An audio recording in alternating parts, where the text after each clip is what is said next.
Olá, bom dia. Meu nome é José e esse vídeo é um vídeo muito interessante sobre perdão. Você costuma perdoar os outros? Você costuma perdoar a si mesmo? Você acha que isso influencia ou não ativamente no seu dia a dia? O perdão não é somente um ato. Como eu disse, é um exercício. É algo que a gente tem que praticar todos os dias. Algo que a gente recebeu, concebido na nossa cultura ocidental, né?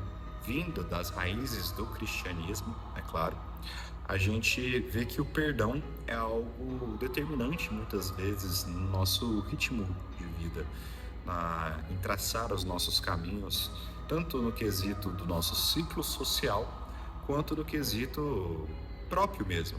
Muitas vezes a gente faz coisas imperdoáveis e a gente não consegue sustentar a nossa presença própria enquanto a gente não conseguir resolver aquela questão.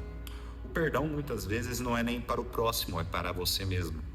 O perdão ele vem com uma sensação de humilhação, de assumir o erro, uma sensação de ego ferido. Mas na verdade ele demonstra a força que a pessoa tem, a disposição e a coragem dela poder superar aquela situação adversa, seja relacionado a outra pessoa, a alguma coisa ou a ela mesma. Eu vejo muitas pessoas presas nessa etapa de perdão. É muito mais comum você ver uma pessoa perdoando a outra do que perdoando a si mesma. Aquele dia que você quebra a dieta ou que você descumpre algo que havia combinado, aquele dia que você promete para si mesmo e não consegue cumprir. Esses dias são os dias mais difíceis, porque é apenas você e você mesmo. É o dia que a gente se sente fraco, é o dia que a gente se sente frágil e a gente se sente impotente, sem conseguir controlar as outras coisas. E muitas vezes, nesse tipo de situação, outras áreas da vida começam a se desregular. E isso, com certeza, influencia tanto a saúde mental quanto o próprio carisma da pessoa em relação ao outro. E esse carisma, né, essa forma no qual você vai lidar com o outro, quando prejudicada, pode gerar em mais situações no qual você não vai conseguir perdoar. Alguns desentendimentos, brigas, discussões. Aqui no Brasil estamos no momento de política, né? Esse ano é ano de eleição e a gente vai ter muita família se separando. E esse vídeo é especialmente para esse tipo de público. Aquele público que não só se extrematiza, aquele público que não sabe diferenciar o que é perdão e o que é assumir o erro, assumir algo, entende? O ego blinda isso na gente. Muitas vezes você não imaginaria que ficaria, sei lá, 6 meses sem conversar com aquele primo que fez uma postagenzinha que te incomodou nas redes sociais ou que falou uma merda no grupo de família. Como eu falei, perdoar o outro é mais fácil do que perdoar a si mesmo.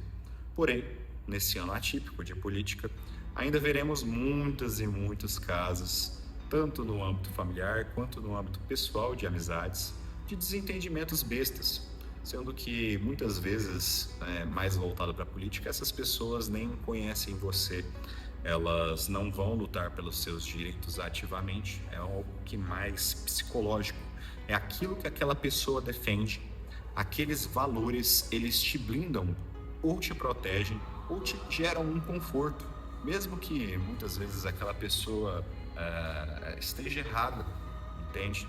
Aquilo faz sentido, então é como se fosse um time de futebol. As pessoas deixaram de usar a racionalidade na política para poder utilizar a parte emocional.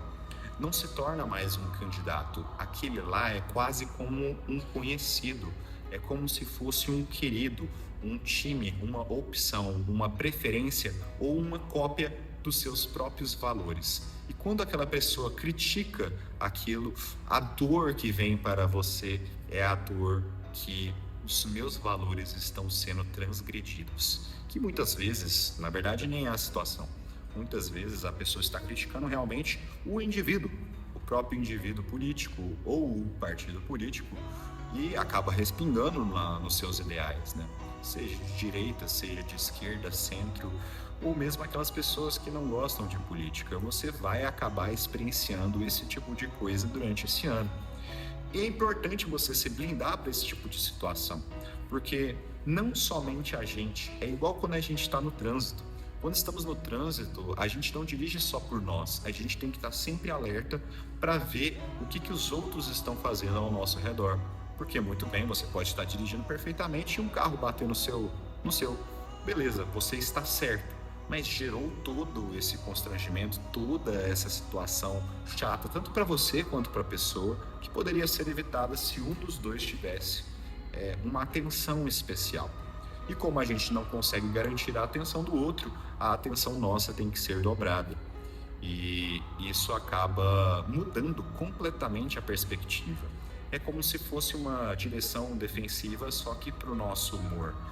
Sabendo que esse ano é um ano mais atípico, sabendo que algumas pessoas não têm esse nível emocional e esse nível de racionalidade para poder controlar esses impulsos, cabe a você que está assistindo esse vídeo saber controlar e conduzir esse tipo de situação. Às vezes não pegar birra com aquele comentário besta que o tio fez, ou ignorar algumas publicações, ou até restringir algumas pessoas na rede social de maneira que ela não gere um conflito para ela, entende? Não precisa bloquear ou algo do tipo. Muitas vezes deixar de consumir algum conteúdo, ver os stories de uma pessoa, algumas publicações, isso tudo influencia muito a nossa convivência. E você percebe que quando você vai fazendo esses exercícios de prevenção de conflitos, você, além de estar muito mais tranquilo, você se sente uma pessoa superior.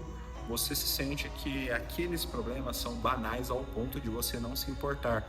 E você saber fazer esse manejo fino, essa diferenciação de, beleza, esse é o meu tio, essa é a opinião dele, pode ser até uma opinião, às vezes, polêmica ou prejudicial, ou às vezes algo 100% contra, mas o diálogo, né, é importante. E se você vê que a pessoa não tem abertura para o diálogo, sorria e acene.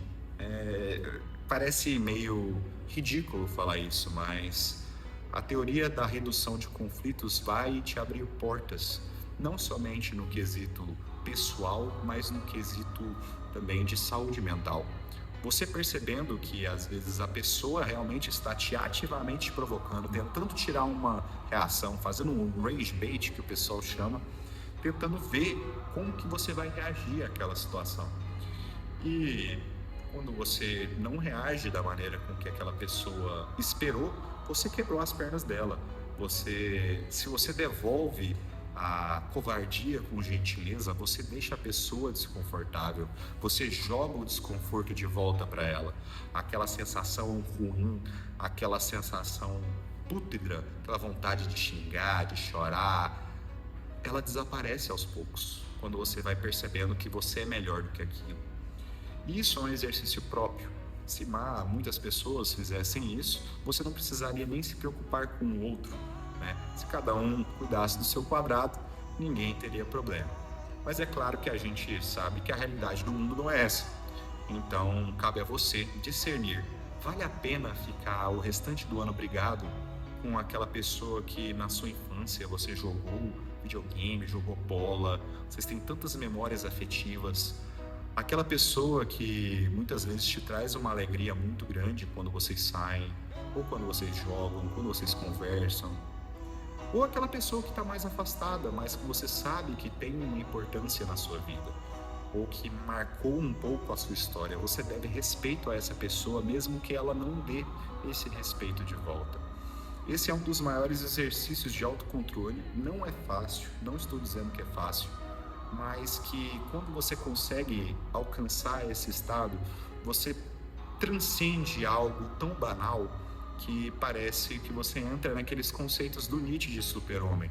Você percebe que algumas coisas não irão te afetar, mesmo independente da situação, porque você não permitiu elas te afetarem.